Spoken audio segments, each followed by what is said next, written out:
Morning student. कालपर्यंत आपण 2 kingdom study केले होते. त्यातला पहिला होता किंगडम मोनेरा, दुसरा बघितला होता आपण किंगडम प्रोटिस्टा. तसंच आता सेम काय तर किंगडम फंगी, तिसरा किंगडम बघणार त्याच्यामधला फंगी. आता फंगीचा जो किंगडम आहे हा थोडासा प्रोटिस्टापेक्षा किंवा मोनेरापेक्षा बराचसा डिफरंट आहे. आता ॲक्च्युली याच्यामध्ये आहे काय तर याच्यातले जे काही ऑर्गॅनिझम आहेत ते परवाच मी सुरुवातीला ज्यावेळेला सांगितलं त्यावेळेला हा जो आहे हा प्लांट आणि ॲनिमल यांच्या बिटवीन हा क्लास बनला होता आपला, बरोबर ना. का तर याच्यामध्ये जे ऑर्गॅनिझम येतात त्याच्यामध्ये खूप पॉईंट्समध्ये बनून व्हेरिएशन्स आहेत. म्हणजे याचे जे काही जनरल कॅरेक्टरिस्टिक्स आहेत ते इतरांच्यापेक्षा खूप खूप वेगळे आहेत. पहिलं सगळ्यात महत्त्वाचं म्हणजे ऑर्गॅनिझम जे आहे ते कसे युकॅरियोटिक आहेत, आणि दुसरं सगळ्यात महत्त्वाचं ते युनिसेल्युलर पण आहेत आणि काही त्याच्यामध्ये ऑर्गॅनिझम मल्टीसेल्युलर पण आहेत. आता युनिसेल्युलरमधलं एक स्पेशल एक्झाम्पल आहे ईस्टचं.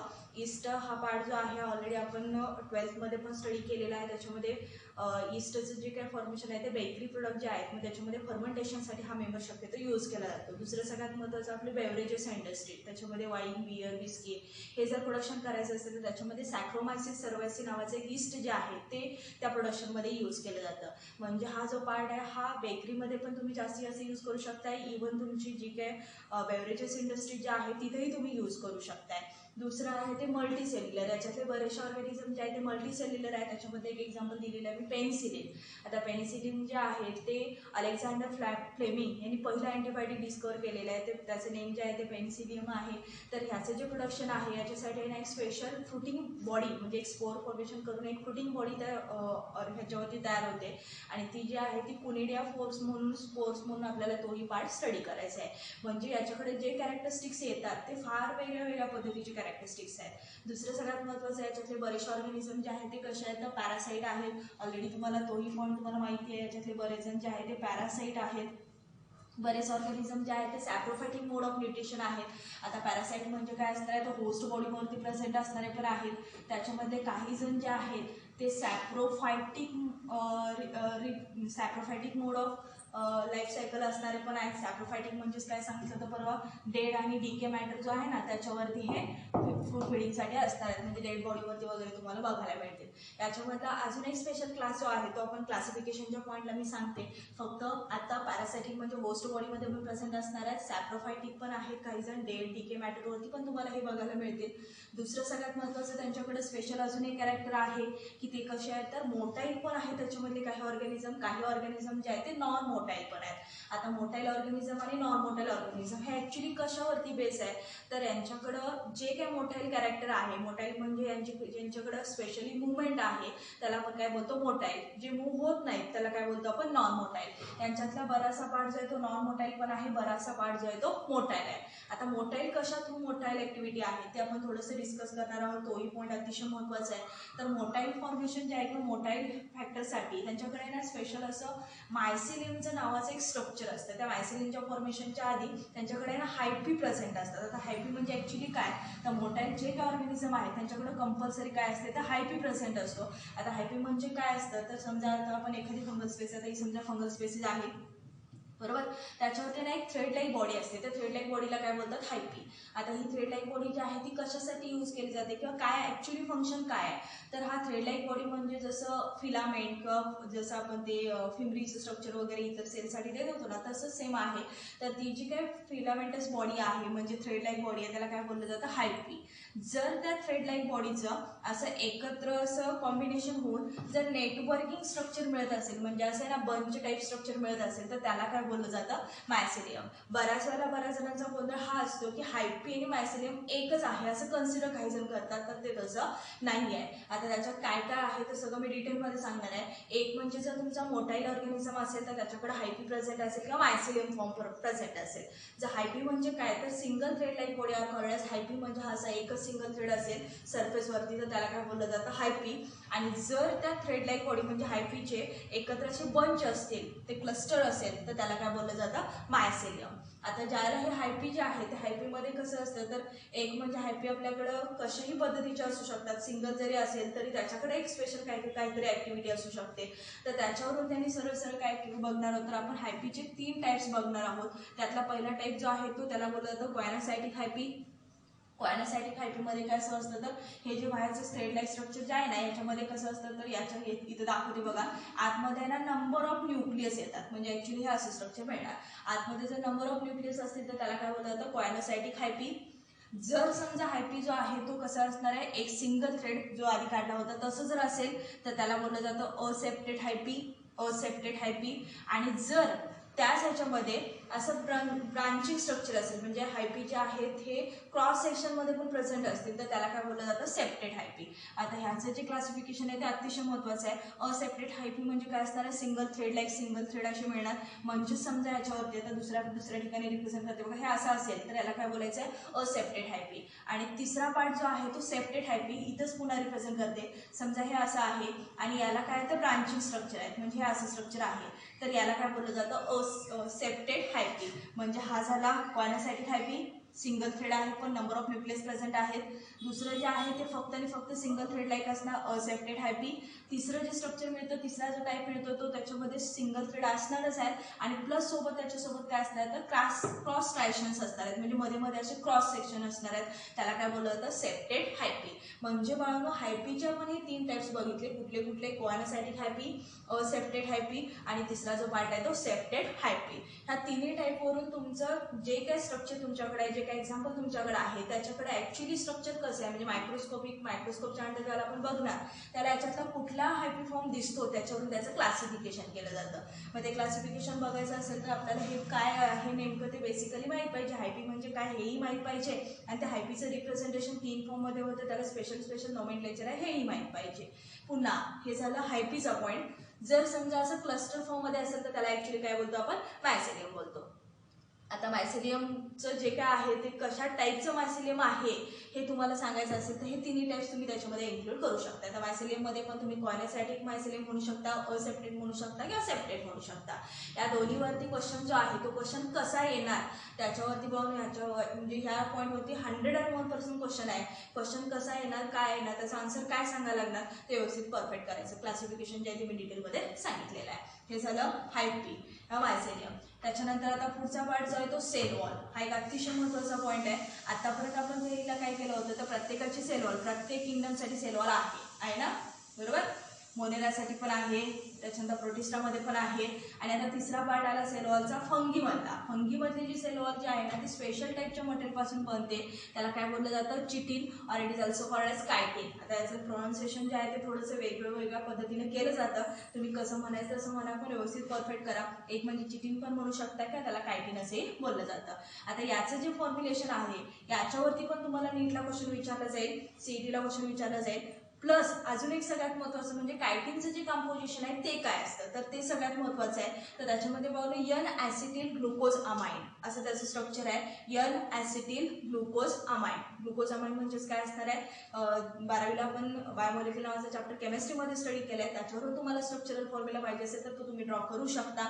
ग्लुकोज आणि त्याच्यामध्ये एक अमाइन ग्रुप ठेवायचा, ग्लुकोज अमाइन बनेल, म्हणजे एक हायड्रोजन आयटम अमाइन NH2 ग्रुपने रिप्लेस करायचा आणि त्याच्यामध्ये ज्याला तुम्ही अमाइन रिप्लेस केलाय, एन तयार केलाय, NH2 ग्रुप टाकलाय, त्याच नायट्रोजनला फक्त काय ठेवायचं ॲसिटिल ग्रुप. म्हणजेच त्याच्यात एन ॲसिटिल ग्लुकोज अमाइन पासून ऍक्च्युली काय बनतं तर कायटिन. आणि म्हणून फंगीची जी काही सेल वॉल आहे ती कशाची बनलेली आहे सांगितलेली आपल्याला कायटिनची. हेही परफेक्ट पाहिजे, हे नेम पण अतिशय परफेक्ट पाहिजे. दोन्ही याच्यावरती तुम्हाला क्वेश्चन्स विचारले जातील. पुढं हे झालं सेल वॉल. तसंच आता अजून एक अतिशय महत्त्वाचा पॉईंट आहे रिप्रोडक्शन. आता यांच्याकडची जी रिप्रोडक्शन ॲबिलिटी आहे तर यांच्याकडं मी काल आत्ता म्हणताना तुम्हाला काय म्हटलं तर बरेचसे वेगळे असे स्पेशल स्ट्रक्चर किंवा स्पेशल कॅरेक्टरिस्टिक्स यांच्याकडे आहेत. रिप्रोडक्शनमध्ये हा जास्तीत जास्त व्हिजिटेटिव्हली पण रिप्रोड्यूस होतो. व्हिजिटेटिव्हमध्ये फ्रॅगमेंटेशन नावाची एक टेक्निक आहे. फ्रॅगमेंटेशनमध्ये समजा की आपल्याकडं एखादं स्ट्रक्चर असेल तर त्याच्यामध्ये ना अशी कट पडणे याला काय बोललं जातं फ्रॅगमेंट्स, म्हणजे छोटे पीस तयार होणं त्याला काय बोललं जातं फ्रॅगमेंटेशन. आता मुळात फंगी म्हणजे मराठीमध्ये काय बोललं जातं त्याला तर बुरशी. आता ॲक्च्युली ह्याच्यात बुरशीचं जे काही स्ट्रक्चर आहे त्याच्यामध्ये ते मिळताना एक तर पॅरासायटिक असतं म्हणून सांगितलं, नसेल तरी काय सांगितलं सॅप्रोफायटिक, आणि अजून त्याचं क्लासिफिकेशनमध्ये तुम्हाला डिटेलमध्ये पुन्हा सांगेन, आता मी काय त्याच्यावरती जास्त बोलणार नाही आहे. फ्रॅगमेंटेशनमध्ये कसं असतं, समजा आता आपण एक्झाम्पल फ्रॅगमेंटेशनचं घ्यायचंच झालं तर समजा की ब्रेड वगैरे असेल, त्या ब्रेडवरती जी काही बुरशी येते, छोटे छोटे असे थ्रेड लाईक बॉडी मिळतात, हायपी बोलतात त्याला, तर ती थ्रेड लाईक बॉडी जी आहे ती काय केलात, समजा थोडीशी साईडला केलात, स्लाइडवर वगैरे घेतलात किंवा दुसऱ्या एखादा ब्रेडचा पीस घेतला त्याच्यावरती ट्रान्सफर केला, तर तुम्ही तो फ्रॅगमेंट ट्रान्सफर केलात. आता ॲक्च्युली तिथं त्याचं रिप्रोडक्शन चालू होईल. जे फ्रॅगमेंटेशन टेक्निकनं रिप्रोड्यूस होतात त्याला काय बोललं जातं, व्हिजिटेटिव्ह रिप्रोडक्शन. समजा काही जणांच्यामध्ये फ्रॅगमेंटेशन रिप्रोडक्शन होत नाही, तर त्यांच्याकडं स्पेशल टाईपचं रिप्रोडक्शन असू शकतं, त्याच्यामध्ये असेक्सुअल असू शकतं किंवा सेक्सुअल रिप्रोडक्शन असू शकतं. जर समजा असेक्सुअल टाईपचे रिप्रोडक्शन त्यांच्याकडे असेल तर ते काय करतात, तर कोनिडिया फॉर्मेशन करतात. म्हणजे ना ॲक्च्युली असं बंच लाईक स्ट्रक्चर बनवतात, म्हणजे फ्रुटिंग बॉडी लाईक स्ट्रक्चर बनवतात. म्हणजे समजा की हा पूर्ण सगळा स्ट्रक्चर जे आहे किंवा मॅच्युरेशन कम्प्लीट झालं की टॉपला काय करतं, ते एकत्र असं स्पोरचं फॉर्मेशन करतं, त्याला कोनिडिया फॉर्मेशन असं बोलतात.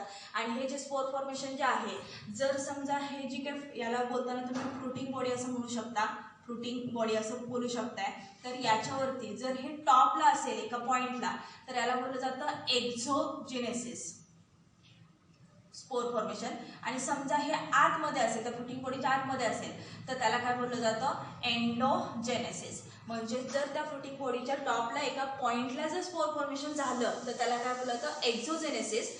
आणि जर ते स्पोर फॉर्मेशन ही एक समजा बॉडी आहे त्याच्या आतमध्ये जर झालं, म्हणजे असं फ्रुटिंग बॉडी म्हणजे आपलं जसं ते कप लाईक स्ट्रक्चर किंवा तुम्ही एखादं छोटंसं फूल वगैरे तयार केलात आणि समजा त्याच्यावरती जरी सांगत असाल तर हे वरच्या साईडला म्हणजे अगदी एंडवरती टिपला जर तयार होत असेल तर त्याला काय बोलायचं, एक्झोजेनेसिस. आणि जर समजा आतल्या साईडला आतमध्ये तयार होत असेल तर त्याला काय बोलायचं आहे, एंडोजेनेसिस.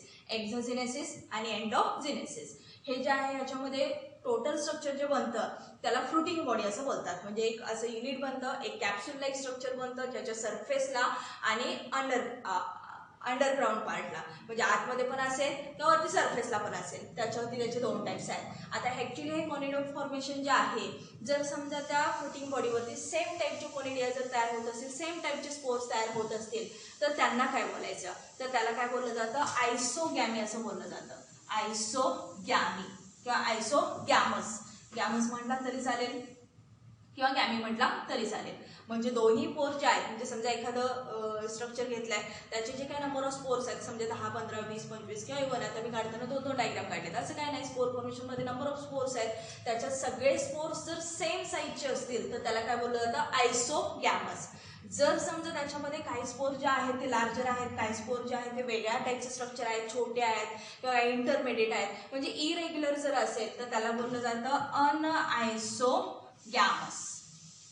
काय म्हटलं पुन्हा एकदा बघा, सेम टाईपचे जर स्पोर असतील तर त्याला बोलायचं आहे आयसोगॅमस. जर डिफरंट टाईपचे स्पोर असतील तर त्याला काय बोलायचं आहे, अनआयसोगॅमस. आणि तिसरा एक टाईप आहे त्याच्यामध्ये, तो जो आहे तो अतिशय महत्त्वाचा आहे. त्याच्यामधले काही स्पोर जे आहेत ते मोठायला असतात, त्याला फ्लॅजेलम लाईक स्ट्रक्चर आहे बाळांनो. आणि काही जे आहेत ते पूर्ण स्पियर लाईक स्ट्रक्चर आहेत, म्हणजे रेग्युलर स्पोर म्हणजे क्रिस्टल लाईक स्ट्रक्चर आहे. म्हणजे एक पार्ट मोठायला असू शकतो, एक पार्ट नॉन मोठायला असू शकतो, त्याला काय बोललं जातं, ऊगॅमस.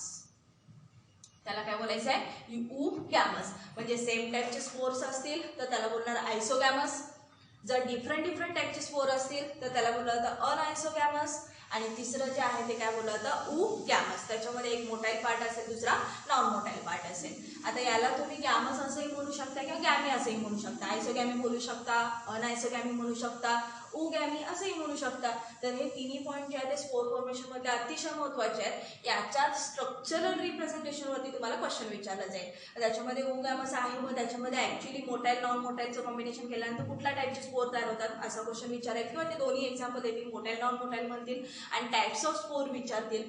काय वेळेला डिफरंट टाईपचे स्पोर असतील तर तो एक क्वेश्चन सेपरेटली विचारला जाईल. सेम टाईपचे स्पोर फॉर्मेशन होत असेल तर त्या टाईपच्या रिप्रोडक्शनला काय बोललं जातं ते विचारलं जाईल. म्हणजे याच्यावरती पाहून पहिलं क्लासिफिकेशन क्लासिफिकेशन म्हणजे त्याला काय म्हणायचं हे परफेक्ट झाल्याशिवाय तुम्हाला ते विचारलेल्या क्वेश्चनमध्ये आन्सर देता येणार नाही आहे. त्यामुळे हे तिन्ही टाईप्स महत्त्वाचे आहेत. दुसरं साईड बाय साईड मी तुम्हाला काय म्हटलं, स्पोर फॉर्मेशन करणार त्याला त्याचं कोनिडिया फॉर्मेशन म्हणजे असं फ्रुटिंग बॉडी लाईक स्ट्रक्चर म्हणजे तुमचं असं कप शेप किंवा कॅप्सूल लाईक स्ट्रक्चर बनवतं. त्या कॅप्सूलच्या सरफेसला म्हणजे वरच्या साईडला टीपला टॉप पॉईंटला जर स्पोर फॉर्मेशन होत असेल तर त्याला बोलायचं आहे एक्झोम. आणि जर त्या तुमचं जे काही स्ट्रक्चर आहे त्याच्या आतमध्ये जर स्पोर फॉर्मेशन होत असेल तर त्याला काय बोलायचं आहे एंडोजेनेसिस. त्या दोन्ही पॉईंट जे आहे ते व्यवस्थित थोडंसं बघा. त्याच्यानंतर आता तिसरा टाईप आहे रिप्रोडक्शनचा, त्याच्यामधला सेक्सुअल टाईप ऑफ रिप्रोडक्शन. आता सेक्सुअल टाईपचं रिप्रोडक्शन जे आहे डेव्हलपमेंट जर बघितला तर पहिल्या किंगडम मोनेरा, त्याच्यानंतर आहे प्रोटिस्टा. मोनेरामध्ये बऱ्यापैकी डेव्हलपमेंट झाली, प्रोटिस्टामध्ये जे आहे ती डेव्हलपमेंट त्याच्यामध्ये पेक्षाही हायर झाली. आता तिसरा क्लास आपण तिसरा किंगडम बघतोय फंगी म्हणजे त्याच्यामध्ये डेव्हलपमेंट अजून थोडीशी असणार आहे. तर याच्यामध्ये सेक्सुअल टाईपचं रिप्रोडक्शन जे आहे ते एका स्पेशल मेथडनं होतं. याच्यामध्ये समजा सेक्सुअल टाईपनं रिप्रोड्यूस व्हायचं असेल तर त्यांच्याकडे गॅमेट फॉर्मेशन होतं. समजा की आता आपण हे मेल गॅमेट आहे असं कन्सिडर केलं, हे फिमेल गॅमेट आहे असं कन्सिडर केलं. गॅमेट फॉर्मेशनला काय होणार आहे ॲक्च्युली बघा, मेल बॉडी घेतलात, फिमेल बॉडी घेतलात, त्यांच्याकडे सेंट्रली प्लेस्ड न्यूक्लियस आहे. मुळात ऑर्गॅनिझम कसं आहे सांगितलं युकॅरियोटिक, त्यामुळे न्यूक्लियस कसं असणार आहे वेल ऑर्गनाइज्ड वेल डेव्हलप्ड न्यूक्लियस असणार आहे with well developed cytoplasm. Clear. आता ज्यावेळेला पहिल्यांदा हे रिप्रोडक्शनसाठी एकत्र येतील क्रॉस होतील तेव्हा याला हे पहिलं एक स्ट्रक्चर तयार करतात. याच्यामध्ये याचं सायटोप्लाझम बाळून मिक्स होतं आणि न्यूक्लियस जे आहे ते सेपरेटली राहतात.